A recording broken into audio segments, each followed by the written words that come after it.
We just recently completed our 10th year of homeschooling as a family, and I would have to say that this past school year definitely started out pretty rocky with having moved into an RV after my husband had retired from the Air Force.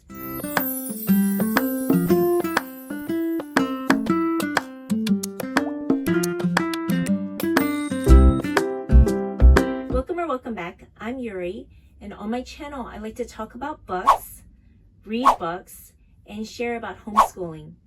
If any of those topics interest you, I would love for you to follow along on this channel.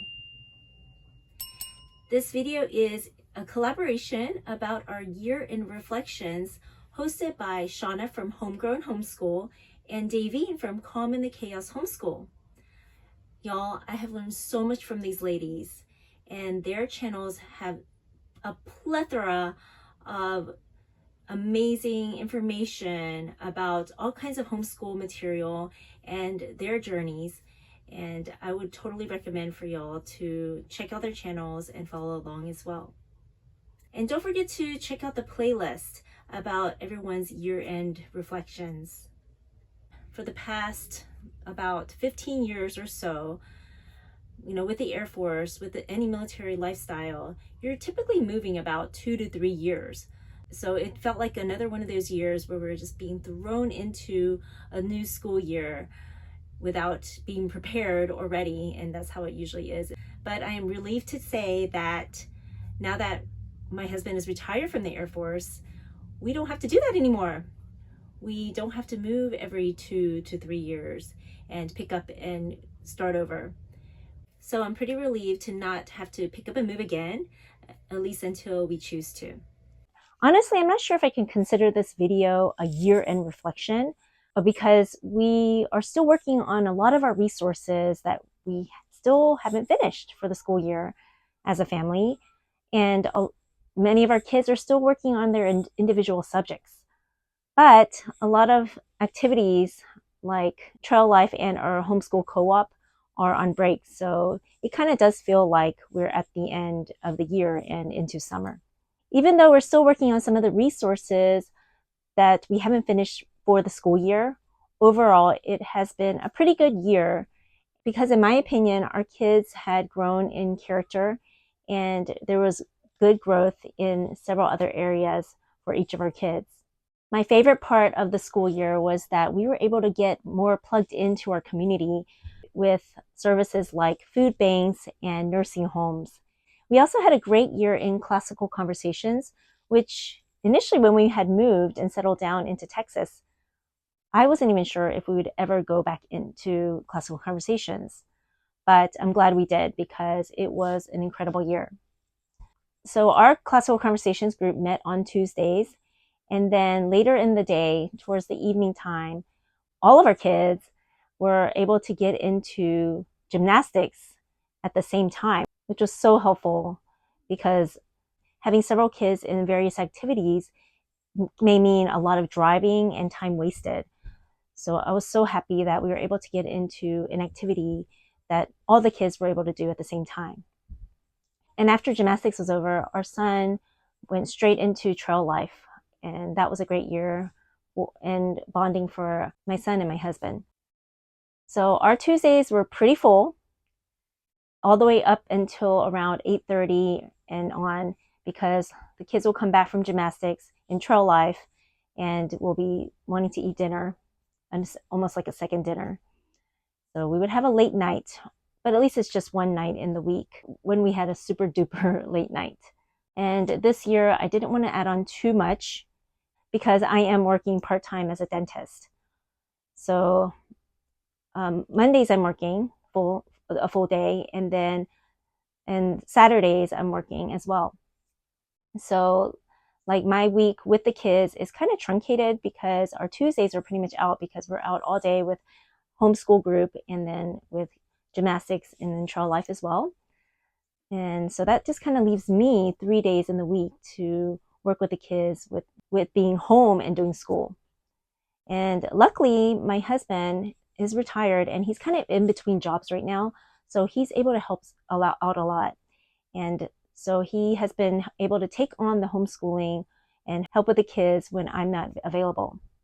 But that also had been a little bit of a learning curve because his way of homeschooling, his routine and schedule of homeschooling is not exactly what the way I would do it. So we had a lot of discussion on getting on the same page, because by the time he would be done homeschooling the kids, like it was already like dinner time, 5:30, even 6 o'clock. And that didn't really give the kids any room to be able to do much of anything that they would enjoy doing, and even go out and play with their friends. So we had to make some adjustments, and now we're pretty much on the same page. So there was that little bit of a change and learning curve as well. And I'm totally glad that we decided not to do any sports this year, because with sports, your weekends are totally full, and then you have all the practices that go on during the weekdays.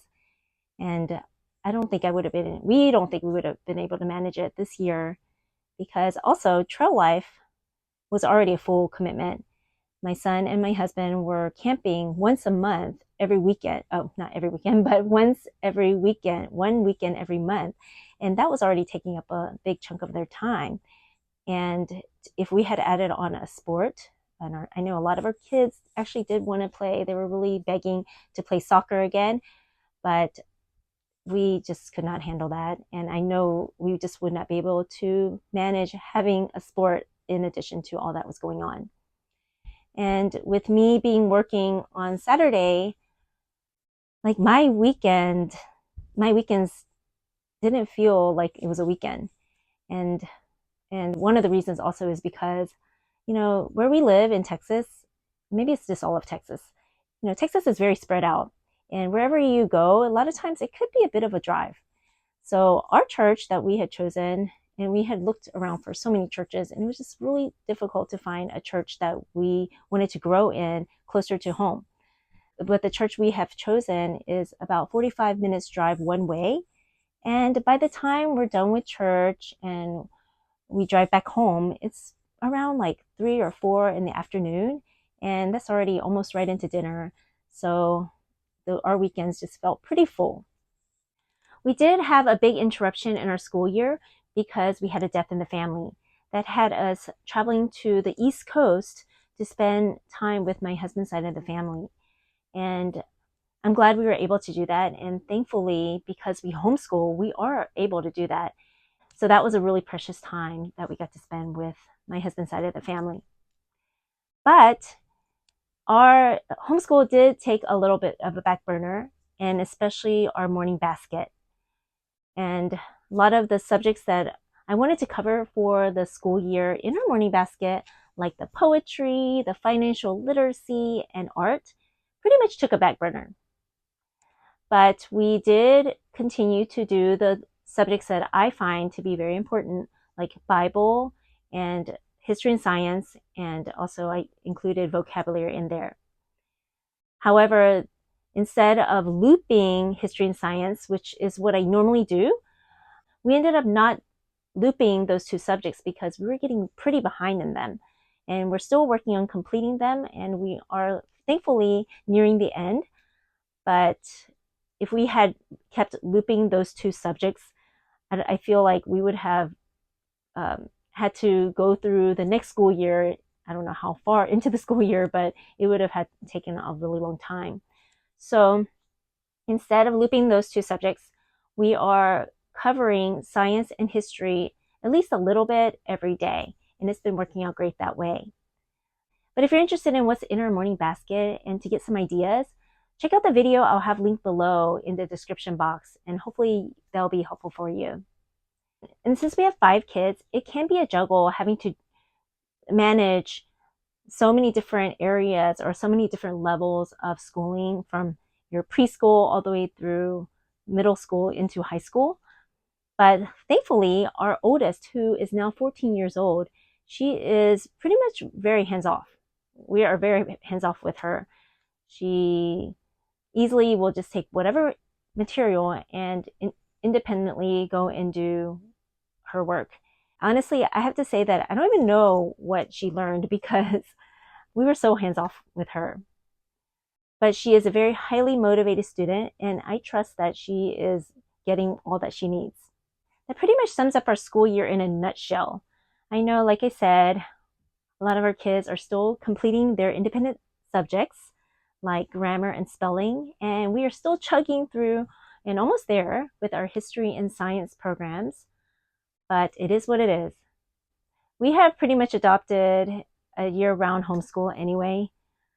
We do have a big break coming up in July with a month-long road trip, so I'm excited for that. Thanks so much for hanging out with me. I totally know how valuable your time is, so thank you so much. Don't forget to check out the playlist and give Davene and Shawna some love. Please like and share this video if you know someone that might be able to benefit from this video. Subscribe to the channel if you want to follow along. And remember that learning never stops. Hope you have a great summer and hope to see you again soon. Bye.